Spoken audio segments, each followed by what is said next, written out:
Welcome back to So You Want to Be an Art Director. This is tip number 2. So this is Remi Nowakowski's career tip number 2 here. I'm just going to read this out for you. Let your fellow artists do what they're good at. Chances are they're much better at this than you are. Focus on what you aim to achieve and direct them there. Micromanaging is a very short-sighted approach. Art directors are often, we feel the pressure to touch everything. But when you step in too much, you block the exact thing you hired your artists to do, right? Which is for their creativity and their skill.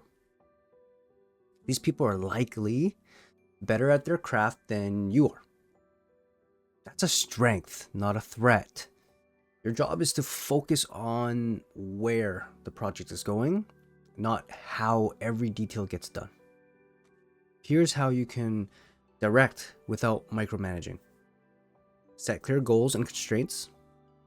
Explain the why, not just the what. Let artists bring their own ideas to the table.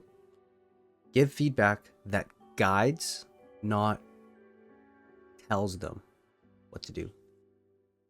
Think of yourself as a compass, not a controller.